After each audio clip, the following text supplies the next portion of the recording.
네, 감사합니다. 우리 다 같이 기도하시도록 하시겠습니다. 살아계신 하나님 아버지, 은혜와 사랑에 진심으로 감사합니다. 오늘도 우리 인터넷 방송국 가족 여러분과 같이 이렇게 성령의 시각으로 본 요한복음이라는 제목으로 말씀을 나눌 수 있도록 은혜 주신 것 진심으로 감사합니다. 오늘도 이 부족한 종이 말씀을 들고 말씀을 설파할 때에 우리 하나님의 성령께서 함께해 주셔서 사도 요한이 하나님께 받은 그 영감의 말씀을 정말 가감없이 잘 증거할 수 있도록 하나님 축복하여 주시옵소서. 이제 시작합니다. 끝나는 시간까지 온전히 하나님께서 동행하여 주시옵소서. 예수님의 이름으로 기도하옵나이다. 아멘. 예, 반갑습니다. 오늘은 성령의 시각으로 본 요한복음이라는 제목으로 증거하는 두 번째 시간으로 오늘도 서론편에 해당하는데요. 우리 저자 사도 요한의 이 영성에 관해서 오늘 한번 살펴보고자 합니다. 자, 우리 인간은 이 오감각기관을 가지고 있는데 우리 인간은 3차원의 공간의 제약을 받을 수밖에 없죠. 특히 우리의 눈과 귀는, 특히 눈은 앞부분에 이렇게 멀리 본다 할지라도 어렴풋이 불과 한 수킬로 정도밖에 볼 수 없고, 그 다음에 우리 귀는 솔직히 이렇게 불과 10m만 넘어서도 무슨 말인지 잘 알아듣지를 못하죠. 다시 말해서 3차원에 우리가 살고 있지만 3차원 내의 것도 우리는 조금만 내 몸에서 수미터만 벗어나도 제대로 보거나 제대로 구별하기 힘든 게 우리 인간의 눈과 귀의 이 한계예요. 하지만 여러분들이 잘 아셔야 될 것은 우리 몸 안에 이 영혼은, 우리 몸 안에 있는 영혼은 시공을 초월한다는 거예요. 자, 특별히 우리 영혼은 이 시공을 초월하다 보니까 잘만 개발되면 4차원 이상의 세계를 경험할 수 있는 유일한 기관이 우리가 가지고 있는 영혼인 거예요. 자, 하나님이 우리를 창조하실 때 우리에게 부여하신 영적 세계의 출장소 같은 것이 우리의 이 영혼이라는 거예요. 자, 우리의 이 영혼을 거치지 아니하면 하나님을 알 수도 없고 하나님과 교통할 수도 없고, 그렇기 때문에 이 영혼은 하나님과 우리와 교통할 수 있는 영적인 대사관과 같은 것이 바로 우리 이 영혼이라는 거예요. 자, 그렇기 때문에 이 영혼에 가리워진 우리의 죄사함을 받는 것이 가장 급선무겠죠. 그래서 우리가 죄사함을 받고 말씀과 기도로 열심히 영성훈련을 쌓게 되면은 점점 더 이 3차원의 이 한계를 서서히 벗어나게 됨으로 말미암아 이제 나중에는 3차원을 넘어서게 되고요. 우리 주위에도 하나님을 믿지 않는 사람들이 무당이라든지 어떤 절의 고성덕이라든지 저 인도의 이 염려 수도를 쌓는 사람들이라든지 그런 사람들도 어떤 영적 세계를 일정 체험할 수가 있는데 그런 수준을 넘어서 영적 세계를 경험할 수 있고 여행할 수 있다는 거예요. 자, 이것이 왜 중요하냐 하면은 이 사도 요한이 기록한 이 요한복음은 영의 눈과 귀가 열리지 않고서는 도무지 알 수도 없고 할 수도 없는 얘기를 1장부터 시작하고 있기 때문에 이 영혼과 이 영성에 관한 사전 지식이 없고서는 요한복음 1장 1절에서 18절의 말씀을 제대로 이해할 수도 없고 수용할 수도 없다는 거예요. 자, 오늘은 특별히 이 요한복음을 공부함에 있어서 이 요한복음을 기록한 사도 요한의 이 영성, 이 사도 요한의 영성은 도대체 어떤 수준인가 하는 것을 살펴봄으로 말미암아 우리 성경 기자 중에 최고의 영성가라 할 수 있는 이 사도 요한을 조명하고 또 그의 영의 눈과 귀가 어느 수준까지 올라갔는지를 살펴보고 우리의 영과 귀가, 우리의 눈과 귀가 어느 수준까지 이르러야 제대로 이 요한복음을 이해할 수 있는가를 공부함으로 말미암아 이 요한복음의 참 가치를 깨닫는 그런 시간으로 삼고자 합니다.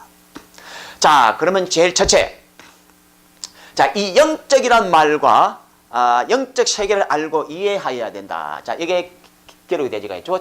첫째, 이 영적이라는 말과 영적 세계를 우리는 알아야 된다는 거예요. 자, 이것을 알지 못하고 접근을 하게 되면은 요한복음을 보는데 실패하게 돼요.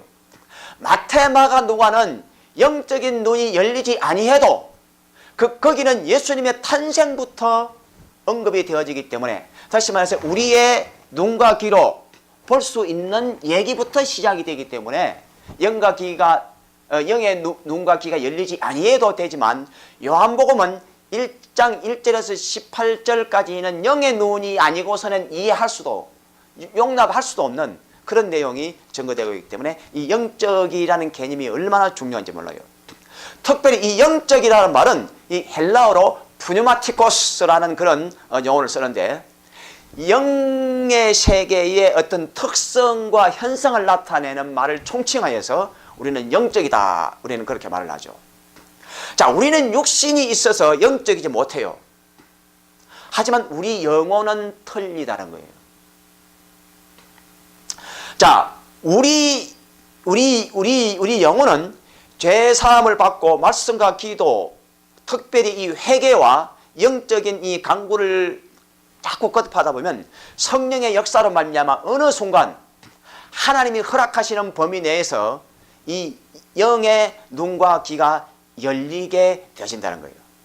특별히 우리는 이 부분을 먼저 말하기 전에 우리는 이 인간의 구성 요소를 얘기할 때 우리는 영혼, 육, 어떤 사람은 3분서를 얘기를 하고 어떤 사람은 2분서를 얘기하죠. 우리 개혁신학은 우리 2분설에 입각해서 우리가 신학이 정립되어지가 있죠. 하지만 오늘 이 영성을 논할 때는, 다시 말해서 우리 몸이 갖고 있는 영과 혼과 육의 어떤 기능상의 그 영성을 논할 때는 3분설로 설명하는 것이 훨씬 더 유익해요. 자, 이것이 왜 그런가 하면, 자, 우리가 이렇게 설명합니다. 이 영은 사실은 영과 혼은 사실은 같은 것인데, 하나님과 관계할 때는 우리가 그를 영이라고 일컫고, 우리 인간에 관해서 얘기할 때는 우리는 그를 혼이라고 일컫는다. 사실은 영과 혼은 거의 같은 것이다 라는 개념으로 출발하고, 특별히 이 히브리어 이 원어를 볼 때도 이 영이나 혼이나 이 쓰임이 통일성이 없어요. 그래서 이 원어를 공부해봐도 영과 혼은 구분하기가 어렵기 때문에 이분설이 신학적으로는 더 설득력이 있다고 할 수는 있죠. 하지만 이 영성에 관해서 얘기를 할 때는 3분설로 얘기하는 것이 훨씬 더 유익하고 이해가 빠르다는 사실을 먼저 말씀을 드리고, 특별히 그렇게 해야 되는 이유는, 자, 우리가 이 불교나 어떤 마음수련 같은 단체에서 그들도 마음을 수련을 하죠. 그들도 이 세상 살면서 막 상처받고 찢기고 한 그런 것을 거기서 수련을 하면서 실제로 치유받기도 하고 또 많이 위로받기도 하죠. 자, 문제는 이 영과 혼이 같은 것으로 치부를 해버리면 어떤 문제가 생기느냐. 절의 중이나 인도의 이 염력 수도사들이 영의 훈련을 하고 있는 것으로 설명이 되어질 수가 있어요. 분명한 사실은 우리 크리스찬이 하는 영의 훈련은 안 믿는 사람들은 절대로 하지 못해요. 절의 고성이나 어떤 그 무당이나 이런 존재들은 그의 영혼이 제사함을 받지 아니했기 때문에, 영혼이 살아나지 아니했기 때문에 절대로 영의 훈련은 불가능해요. 하지만 영과 혼이 똑같다고 치부해버리면 절의 중이나 무당이 산에 가서 기도하는 게 그게 영의 훈련이라고 말을 할 수 있는 똥급이 돼버려요. 어떻게 크리스찬이, 성령으로 끝없는 크리스찬의 영의 수도와 영의 기도와 믿지 않는 자들의 염력 훈련과 똥급으로 설명할 수가 있어요. 그는 전혀 다른 것이에요. 자, 그렇기 때문에 이 산문설도 우리는 참고해서 성경을 연구해야 된다는 사실을 특별히 신학적인 관점에서도 말씀을 드리고 싶고요. 자, 문제는 우리 영의 훈련은 오직 기독교인만 할 수 있어요. 타종교인들은 혼의 기능으로 훈련을 할 뿐 영의 훈련은 할 수가 없어요. 자, 그런데 이 나타나는 현상이 아주 흡사해요. 나타나는 현상이 아주 비슷해요. 실제로 무당도요, 정말로 목욕 재개하고 산속에 들어가서 집중적으로 기도를 하게 되면은 신령한, 아니, 우리 개념으로는 신령치 않지만 자기들 개념으로 신령한 영적 세계를 체험할 수 있어요. 아니, 세상 사람들이 감히 알지도 못하고 깨닫지도 못하는 것을 깨달을 수 있고 예언할 수 있어요. 그래서 신들린 자들이 그걸 갖고 밥을 먹고 살 수 있을 만큼의 그 어느 정도는 그들이 능력을 행할 수가 있어요. 그 다음에 또 이 산속에, 이 인도 같은데 산속에 이 염력 수도사들도요, 아주 그런 초자연적인 것을 얼마든지 체험할 수가 있어요. 자, 그렇다고 해서 우리 기독교인들이 하고 있는 이 영적 수준과 같느냐, 그거는 본질적으로 다르고 전혀 다르다는 것을 여러분들이 아셔야 되고, 하지만 아주 비슷하기 때문에 그것을 같은 것이라고 생각하는 것은 커다란 잘못이다 라고 말씀을 드리고 싶습니다. 자, 오늘 특별히 이 사도 요한의 이 영성을 알아보기 위해서 우리는 먼저 이 영적 세계를 알아야 되고, 이 영적 세계는 영적 공간이 있어요. 영적 공간이 있어요.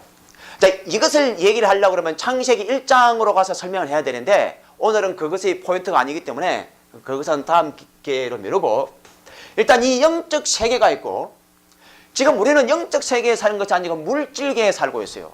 그다음 이 물질계에서도 영적인 세계의 일부 중에 들어가 있죠. 우리가 보고 못 느낄 뿐이지만, 하지만 이 영적 세계에는 또한 영적 존재들이 있습니다. 영적 세계에는 영적 존재들이 있어요. 자, 제일 밑에는 이 사탄의 수하들이 있어요. 그 다음에 여기는 우리는 귀신이라고 우리가 칭하는, 자, 성경에서 말하는 귀신도 있고 안 믿는 자들이 말하는 그 사람들이 말하는 그런 귀신들도 있고, 자, 그 다음에는 천사들이 이 영적 세계에 존재해요. 그 다음에 이 천사들은 크게 두 종류가 있습니다. 하나는 선한 천사로 하나님의 심부름을 하는 선한 천사가 있고, 하나는 악한 천사로 바로 사탄, 자, 마귀와 그의 나라, 그의 수종되는 이 수하들이 역사하는 그런 악한 천사들이 존재하고, 그 다음에 이런 모든 영들의 최고봉에 계시는, 그래서 이 히브리서에 봐보면 모든 영의 아버지다라는 용어를 쓰면서 우리 하나님을 모든 영의 아버지가 되신다고 히브리서 12장 9절에 말씀을 하고 있죠. 그래서 이런 모든 영들을 창조하시고 지으신 하나님도 영이시기 때문에 이 영적 세계는 하나님이라는 분이 계시고 천사들이 있고, 그 다음에 이런 악한 것들이 있고, 그 다음에 우리 인간도 영적인 영혼을 소유한 영적인 존재이기 때문에 우리 인간도 영적 세계를 일부 소유하고 있는 이 영적 세계의 일부로서 우리는 살아가고 있는 거예요. 자, 우리는 살아있을 때는 3차원의 눈과 귀, 오, 감관을 가지고 살아있기 때문에 영적 세계를 보지 못하고 알지 못하지만, 사실은 영적 세계는 엄연히 존재하고 거기에는 공간이 있고 거기에는 영적 존재들이 활동하고 있다는 걸 여러분들 아셔야 돼요.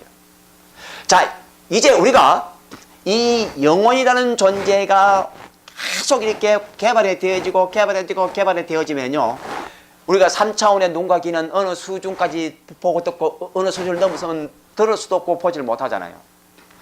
더군다나 영의 것은 볼 수도 없고 들을 수도 없잖아요. 하지만 이 영성이 개발이 되게 되면은 영적 세계를 볼 수 있고 체험할 수가 있습니다. 자, 그래서 나중에 어떤 일이 생기느냐? 자, 하나님을 경험하고 하나님을 경험하고 알게 되는 사람들은 이 천사의 중재로 말미암아 그런 사람들은 어떤 존재가 되느냐? 바로 계시받는 자가 되어져요. 다시 말해서 오늘 이 요한복음을 기록한 사도 요한은 하나님을 영으로 경험함으로써 그런 계시를 받아서 기록하는 자가 될 수가 있었던 거예요. 또 이 하나님 밑에 인간과 중간 사이에 활동하는 이 천사들 중에서는 선한 천사가 있고 악한 천사가 있습니다. 이 선한 천사를 만나거나 선한 천사의 이 도움을 받게 되면은 이 어떤 사람이 되느냐? 바로 하나님의 성령으로 말미암아 은사를 받아서 은사 사역자가 되어져요. 은사 사역자가 되어져요. 하지만 이 악한 천사를 만나게 되면은 바로 마귀 계통의 천사를 만나게 되면 어떤 현상이 벌어지느냐? 그는 적그리스도가 되든지 아니면 이단 교주가 되든지 아니면 거짓 선지자가 되든지, 자, 이 악한 마귀 계통의 이 천사들을 만나게 되면은 적그리스도, 이단 교주, 거짓 선지자 이런 존재들이 되어지는 거예요. 자, 여러분, 자, 적그리스도 그가 되고 싶어서 되는 거 아니에요. 성경에 보면 말세에 적그리스도가 나타나 하늘에서 큰 기사와 이적을 행한다고 했죠.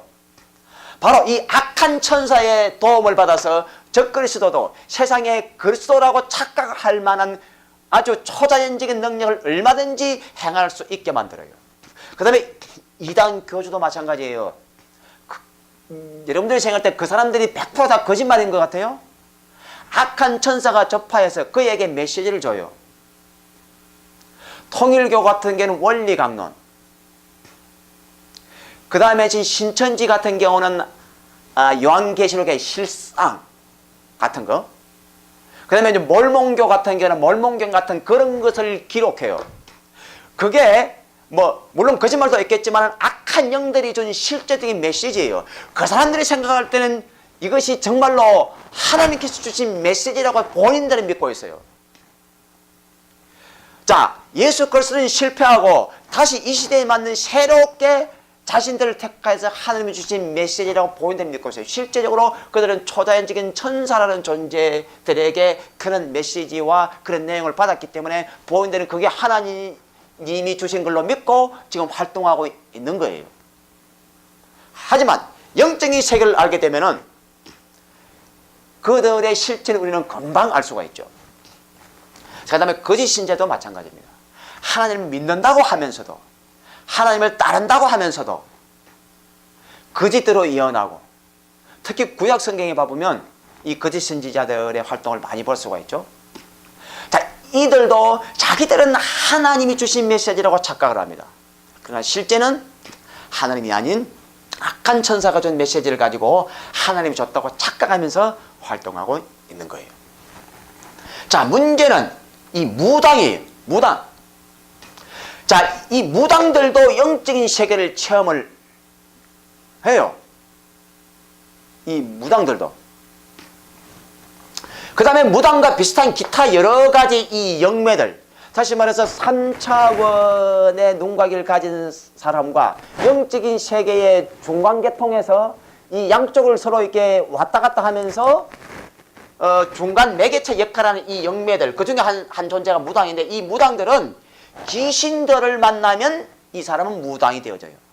귀신이 그 속에 임하여지면, 귀신이 그 속에 그 포제션, 쉽게 얘기해서 빙이 되어지면 그는 무당이 되고, 그래서 자기들은 이걸 신을 받았다, 신내림을 받았다, 그렇게 표현을 하게 되어지죠. 다시 말해서 이 영적 세계에서 어느 존재를 만나느냐에 따라서 무당이 될 수도 있고, 하나님의 사역자가 될 수도 있고, 적그리스도 이단이 될 수도 있고, 하나님의 세계를 사도 요한처럼 밝게 깨닫는 하나님의 선지자, 하나님의 사역자가 될 수도, 하나님의 계시를 받는 하나님의 말씀의 계시자가 될 수도 있다는 거예요. 많은 사람들이 그것을 깨닫지 못하고 자기 자신의 체험에만 포인트를 두다 보니까 즉 내가 처명한 게 이게 하나님께서 온 건지 악한 것을 만난 것인지 귀신들한테 쏘은 건지 이것을 깨닫지 못하고 이 교계를 더럽히고 있는 존재들이 참으로 많죠. 자, 그러면 두 번째. 자, 두 번째로 성경에 제가 한 가지 질문 좀 할게요. 자, 성경을 기록한 이 인물들이 참으로 많잖아요. 근데 이 성경을 기록한 이 인물 중에 누가 가장 영적일까? 라는 질문, 같지 않는 질문을 일단 던져놓고, 자, 우리 한번 이 질문의 답을 한번 찾아보도록 할게요. 특별히 이 성경에 우리 하나님의 영감과 계시와 능력을 받아서 하나님의 세계와 하나님의 비밀을 밝혀주는 사역자들이 참으로 많죠. 자, 그 중에 모세를 한번 살펴볼게요. 이 모세는 과거를 거슬러 올라갔습니다. 자, 모세는 BC 1400년경의 인물이잖아요. 자, 그런데 그는 과거를 거슬러 올라가서 어느 정도까지 거슬러 올라가느냐? 바로 하나님께서 천지를 창조하시는 순간까지 과거로 거슬러 올라갔다는 거예요.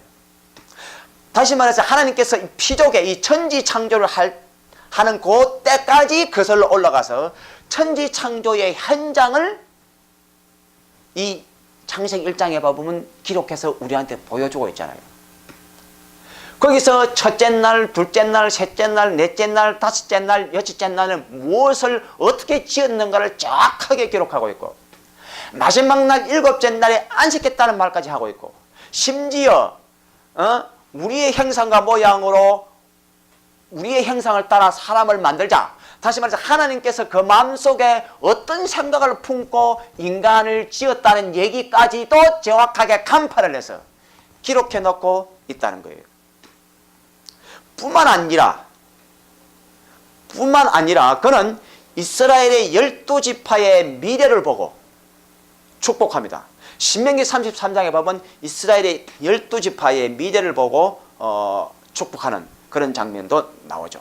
심지어 모세오경, 자, 모세오경은 이 왕정이 열리기 훨씬 이전이잖아요.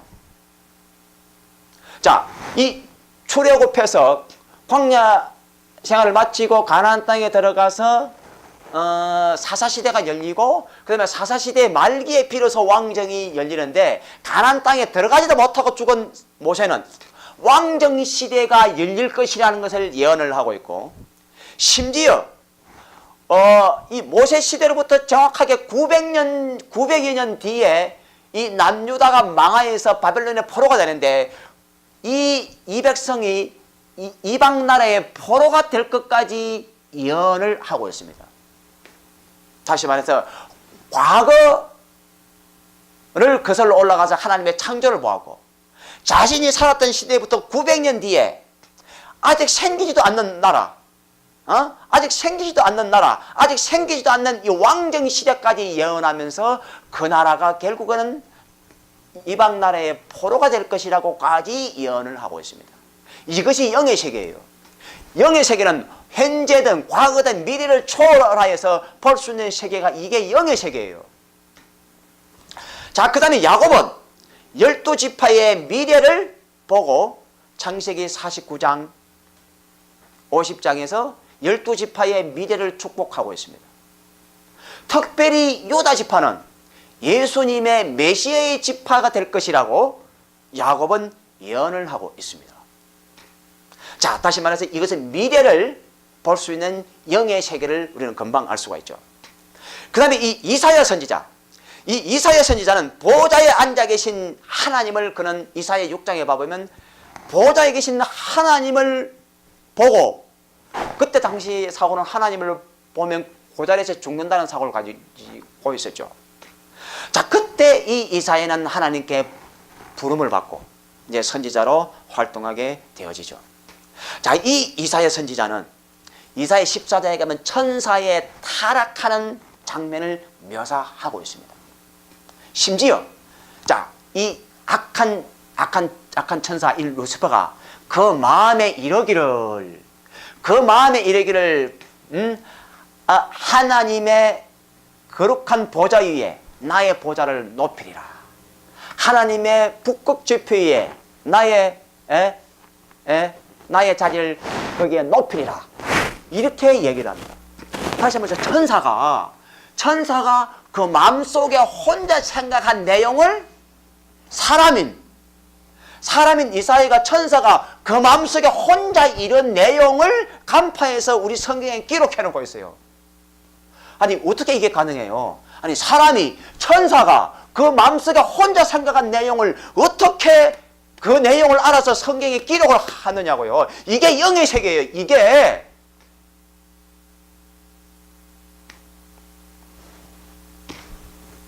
자, 그 다음에 이 예레미야는 이스라엘의 회복 시기를 정확하게 압니다. 자, 지금 이 바벨론을 포로가 되지만 70년 뒤에 다시 돌이켜질 것이다.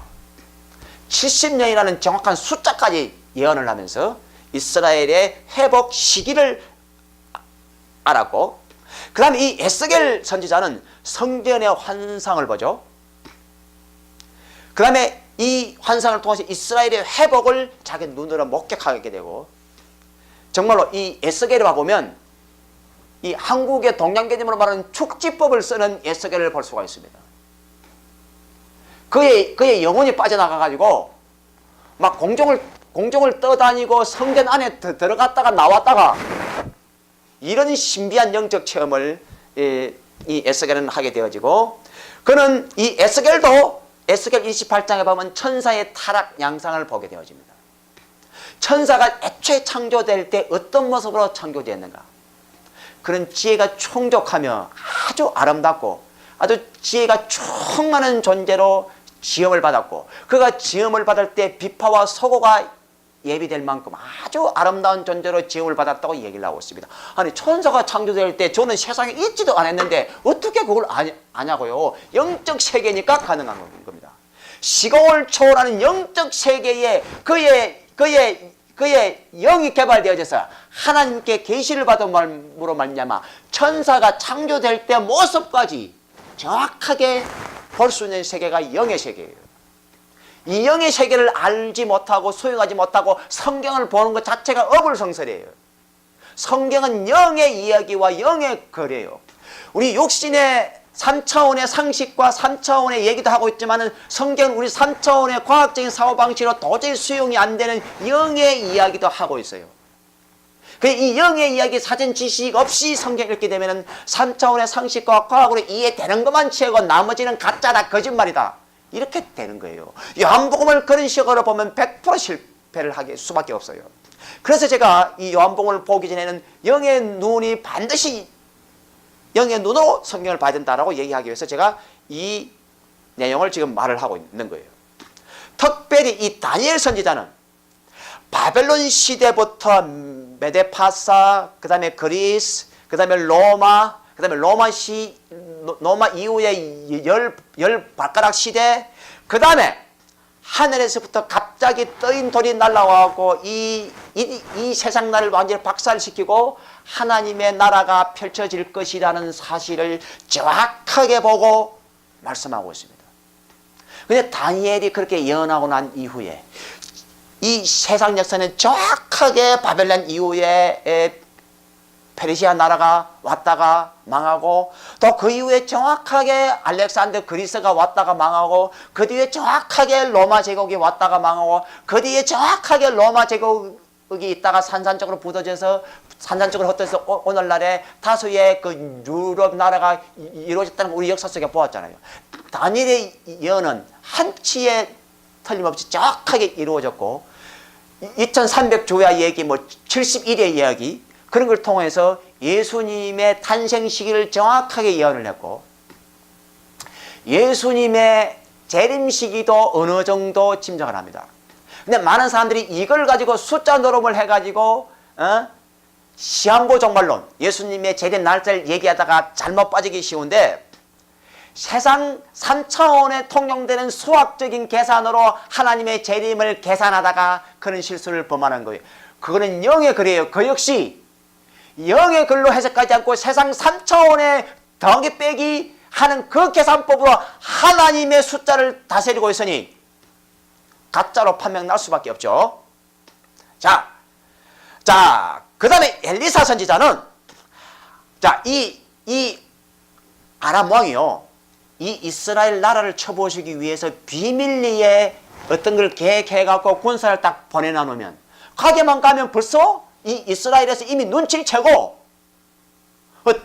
군사를 미리 매복시켜놓고 딱 해놨는데, 이스라엘이 이미 눈치를 채고 벌써 낭비를 다 하는 거예요. 그래서 도대체 왜 어때서 이런 일이 벌어지냐고 하니까 그 중에 종이 한다는 말이, 그게 엘리사라는 선지자가 있는데, 이 엘리사는 어느 정도냐면은 왕이 침상에서, 그러니까 방 안에서 침대 위에서 혼자 왕이 나누는 얘기도 정확하게 간파해내서 이스라엘 왕에게, 자, 지금 이 아람 왕이 침대에서 이런 계획을 세웠으니까 이것을 대비하시오라고 미리 알려줘서 이스라엘 왕이 그걸 대비하고 있어요. 여러분, 이게 영예식, 이게 일개 선지자가 왕이 침상에서 혼자 생각한 얘기도 간파해내는 것이 영예세계예요. 아니, 아까 타락한 천사가 마음속에 무슨 생각을 했는지도 알아내는 게 영예세계인데요, 그거 못 알아내겠어요? 이게 영예세계라고요. 뭐 무당, 그건 아무것도 아니에요. 그거는 영역도 아니에요.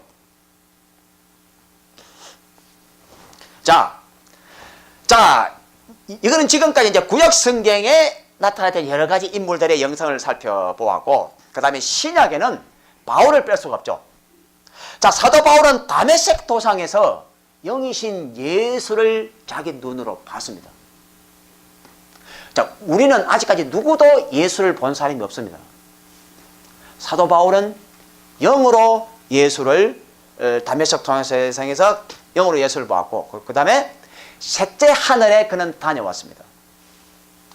아직까지 우리 중에 누구도 셋째 하늘에 간 사람이 없습니다. 그러나 사도 요한은 그의 영으로 셋째 하늘을 다녀왔죠. 자, 그뿐만 아니라 이 사도 바울은 이 계시를 받은 계시의 사역자로 신약의 신약의 절반에 해당하는 그런 서신서들을 집필하는 그런 하나님의 비밀을 깨닫는 자로 이 사도 바울은 쓰임을 받죠. 자, 그렇다면 오늘 이 요한복음을 기록한 사도 요한은 어떤 존재일까? 자, 이 사도 요한은 오늘의 이 요한복음 1장에 나오는 것처럼 그는 과거를 거슬러 올라가기 시작하는데요, 그의 이 영은 과거를 거슬러 올라가기 시작하는데 어느 수준까지 거슬러 올라가느냐? 자, 아까 모세는 천지창조까지 올라갔다고 얘기를 했죠. 그래서 창세기 1장 1절의 태초는, 자, 베노에시트, 자, 이것은 만물이 창조될 때, 그때 태초고, 이 요한복음 1장 1절에 말하는 헬라어로 아르케, 헬라의 이 아르케는 그리스 히랍 철학인들이 사용하는 아주 최고, 아주 원천의 원천 일대에 사용하는 용어가 이 헬라어로 아르케란 용어예요. 이 철학적인 용어를 빌려와 가지고, 자, 이 철학도 어차피 3차원의 인간이 사유하는 거잖아요. 자, 거기서 사용하는 이 용어가 하나님을 설명하는 이 태초에 이게 가당키나 했어요. 다시 말해서 이 아르케는, 우리 인간은 반드시 어떤 때를 얘기하면 반드시 시간관념으로 생각을 하게 돼요. 그래서 이 아르케는 시간하고 전혀 상관이 없는 상태. 다시 말해서 하나님의 시작이 없습니다. 하나님은 시작이 없는 영원전의 분이에요. 그분은 우리가 생각하는 시간 개념을 초월하는, 시간하고 아무 상관이 없는 그런 시작이 없는 영원전의 그 태초. 자, 그 태초까지 영원히 거슬러 올라간 거예요. 자, 이거는 하나님의 존재하심의 근본을 피조물이 지금 건드리고 있는 거예요. 아니, 피조물이 시작도 없고 끝도 없고 영원하신 하나님의 근본까지 이 영이 거슬러 올라가서 하나님의 상태를 기록하고 있어요. 이거 엄청난 거예요. 이거는 시간의 제약을 받고 3차원의 공간을 제외받는 우리 인간으로는 절대로 불가능한 거예요. 아니, 이것이 기록해놔도 우리 인간의 영혼이 성령으로 열리지 않으면 절대로 용납이 안 되고 수용이 안 돼요. 이걸 어떻게 할 수, 이거는 우리 피조물의 한계, 우리 인간의 한계를 넘어서는 거예요. 아니, 모세가 천지창조한 것도 인간의 한계를 넘어서는데 어떻게 천지창조가 아니라 하나님의 시작, 하나님의 근본까지 그슬 올라가서 그 하나님의 근본을 피조물이 얘기를 해요. 피조물이 그 시대에 태어나기는커녕 아주 그림자조차도, 아니 상상 속조차도 없었던 존재가 어떻게 하나님의 시작점을 보고 얘기할 수가 있냐고요. 이게 요한복음에 같이 요한복음에서만 이 얘기가 나와요. 다른 어떤 성경이든 다른 어떤 복음서에도 이 하나님의 근본 시작점부터 하나님의 상태를 말하고 있는 어느 것도 없어요. 이 요한복음은 이것을 말하고 있는 유일한 복음서이기 때문에 이것에 관해서 우리의 영의 눈과 귀를 열지 않고 요한복음을 읽고 3차원에 통용되는 세상의 과학적인 사고방식으로 이 요한복음을 쳐다보고 있다면 그 시각으로 설계하고 그 시각으로 해석하고 그 시각으로 주석 달고 그 시각으로 요한복음을 다루고 있다면 여러분은 필시 요한복음을 오해할 수밖에 없습니다. 유일한 복음서입니다. 그래서 사도 요한의 이 엄청난 피조물로서는 절대로 불가능한 이 영성에 대한 사전 이해 없이 1장 1절에서 18절을 해석한다고요? 어불성설입니다.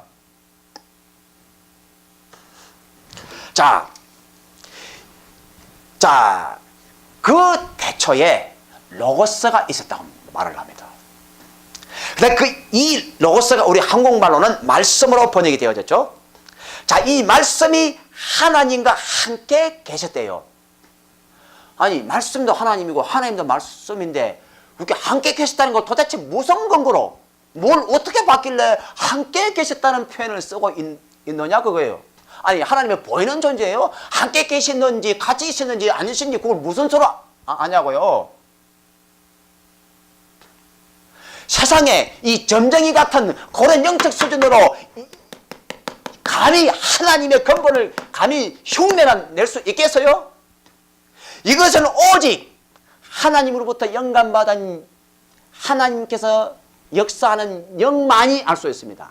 안 믿는 절의 종들, 고성들, 인도의 염사들 아무리 죽도록 연구해도 절대로 불가능한 범위를 하나님께서 개발시키는 영혼은 이게 가능하다는 거예요. 다시 말해서 저와 여러분들이 갖고 있는 이 영의 가치와 능력이 어느 정도 수준까지 갈 수 있느냐를 보여주는 바로미터예요. 이렇게 소중하고 이렇게 엄청난 영의 존재를 여러분들이 깨닫지 못하고 살아가고 있기 때문에 여러분들 속에 인식되는 예수가 그거밖에 못 되는 거예요.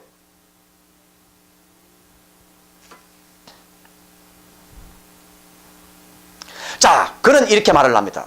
바로 그분이 창조주다. 만물이 그런 말미암아 전파되었고 전 것이 하나도 그가 없이는 된 것이 없느니라. 자기가 어떻게 알아요? 그가 어떻게 지었는지, 지을 때 누구와 같이 지었는지, 혼자 지었는지 그거 어떻게 아냐고요. 그러나 영의 세계는 하나님부터 영감을 받으면 이것을 알 수 있어요. 전 것은 그가 없이는 아무것도 된 것이 없다고 단언하고 있어요. 자기가 봤어요? 봤어요. 봤기 때문에 예수께서 없이는, 예수 없이는 아무 어떤 피조물도 창조물도 지을 수 없다고 단언하고 있습니다. 자, 요 수준은 천지창조 수준을 모세도 받았잖아요. 그러나 요한은 모세의 영성을 넘어서서 하나님의 근본까지 타치하고 있는 엄청난 수준. 아니, 이건 엄청 수준이다. 피조물로서는 불가능해요. 하나님이 그의 영혼을 열어주시기 전에는 절대로 불가능한 일이 지금 우리 눈앞에 벌어지고 있는 거예요. 우리는 그 사실을 이 요한복음을 통해서 우리는 읽고 있는 거예요. 여기에 아주 메가톤급 충격을 받아야 돼요. 아무 생각 없이 마태마가 누가복음 읽는 식으로 요한복음 1장을 읽고 있으니 무슨 영적인 진보가 있겠어요? 자, 이 요한복음은 바로 이러한 그 태초를 본 이 하나님의 태초를 영으로 본 그 영성으로 기록되어진 게 요한복음이에요. 자, 그렇다면 요한복음 해석은 어떤 영으로 해석해야 될까요? 요한복음 읽을 때는 어떤 눈으로 읽어야 될까요? 하나님의 태초, 다시 말해서 영적인 세계와 영적인 도저히 피조물이 접근 자체도 불가능한 그 영적 세계를 간파하는 그 눈으로 기록된 것이 요한복음이라면, 이 요한복음이 앞으로 증거될 하나님의 말씀을 해석함에 있어서도 세상의 3차원에 통용되는 과학적인 사고방식으로만 해석하려고 하니 그게 말이 되겠습니까? 자, 오병이어의 기적. 자유주의 학자들이 어떻게 얘기하던가요? 3차원의 과학적인 사고가 불가능하잖아요. 그러니까 기껏해야 한다는 소리가 비밀리에 도시락을 숨겨왔다가 그 오병이어를 내놓을 때 같이 내놓은 것이다라고 과학적으로 이해 가능한 설명을 붙입니다. 왜냐? 그들은 그렇게 설명하는 게 당연합니다. 안 믿는 자들은, 성경을 부정하는 자들은. 그런데 하나님을 믿고 하나님을 인정하고 바른 신앙을 가고 있다는 우리 입에서조차도 그런 식의 해석이 나온다면 그 사람은 다친 영으로 하나님을 보고 있는 것이고, 그 사람이 본 하나님은 참된 하나님이 아니에요. 하나님에게 있어서 그 오병이 그건 기적도 아니에요. 그거는 그냥 하나님에게 있어서 일상생활일 뿐이에요. 그거는 전혀 기적이 아니에요. 이제 앞으로 이제 7대 기적에 관해서 제가 말씀을 전할 겁니다만, 하나님에게는 그런 기적이 아니에요. 우리가 볼 때 기적인 것이지. 자, 바로 그런 것을 기록이 되어 있고, 그 다음에 요한 1, 2, 3서도요. 네, 나중에 또 요한 1, 2, 3서를 강의할 시간이 있을지 모르겠습니다. 요한 1, 2, 3서도요. 제가 한 번은 제가 인터넷 방송국에 와서 요한 1서에 나오는 걸 갖고 설교를 한번 한 적이 있습니다. 앉아있는 분들은 무슨 소리 하나도 이해를 못해요. 머릿속에 3차원의 과학적인 사방식으로 저한테 막 항의를 하더라고요. 그게 성경이냐고. 당연하죠. 그런 식으로 이해하면 요한 1서도 제대로 해석 못해요.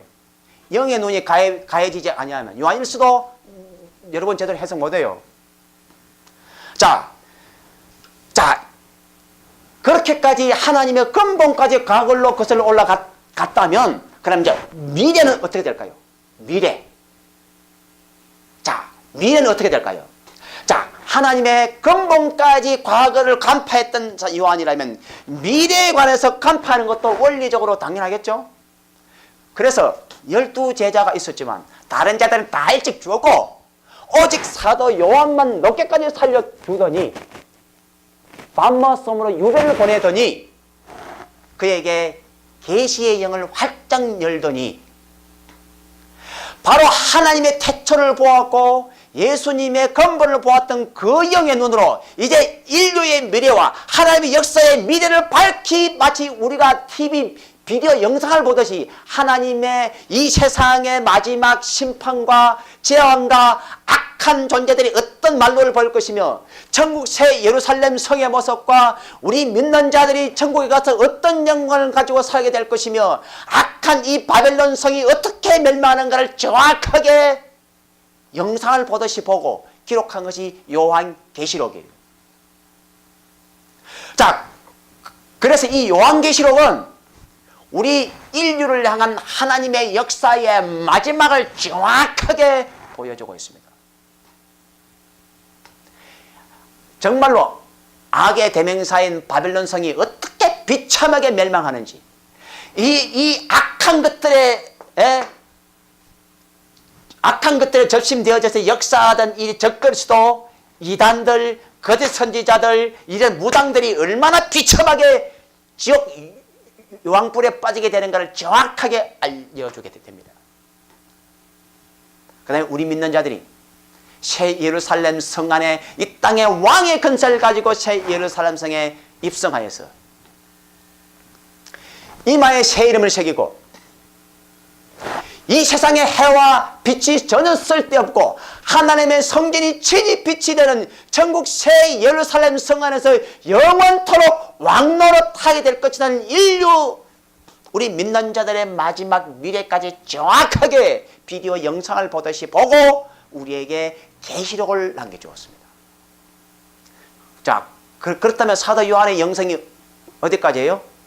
인류의 창조를 넘어서서 만물의 창조를 넘어서서 하나님의 태초부터 계셨던 그 예수님의 근본에서부터 그 다음에 이 땅에 말씀이 육신되어 오신 예수 그리스도의 일생을 거두자며 물론 이르니와 하나님의 우리 인류를 향한 역사의 마지막과 세상 심판의 내용과 우리 믿는 자들이 천국새 예루살렘 성에 들어가서 어떤 영광을 누리면서 어떻게 영원한 삶을 누리며 살 것인가까지 하나님의 역사의 시작점과 하나님의 역사의 마지막점을 아주 통전적으로 시작과 마지막을 통전적으로 정확하게 우리에게 계시해주고 정해준 사도가 사도 요한이에요. 자, 그렇기 때문에 자, 성경이 물질은 누가 최고의 영능력자일까라는 답은 사도 요한이다. 라는 답을 제가 내리면서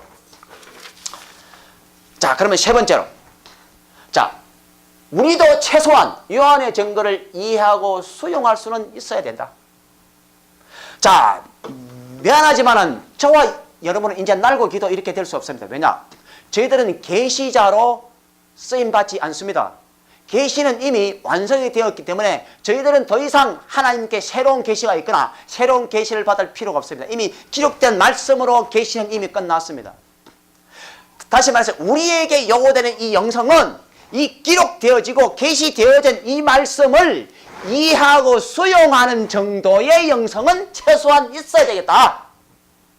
다시 말해서 이 하나님의 영적인 세계, 말씀이 육신되어 오기 이전에 우리 인간의 3차원의 눈과 귀로 전혀 볼 수도 없고 들을 수도 없고 알 수도 없는 그 시대를 언급한 이 요한복음을 제대로 이해하려면 우리도 그것을 이 영의 얘기를 이해할 수 있고 수용 가능한 영적인 사전 지식 내지 이해 수용할 수 있는 것 정도는 되어야 요한복음을 읽고 강의하고 설교할 자격이 된다는 거예요.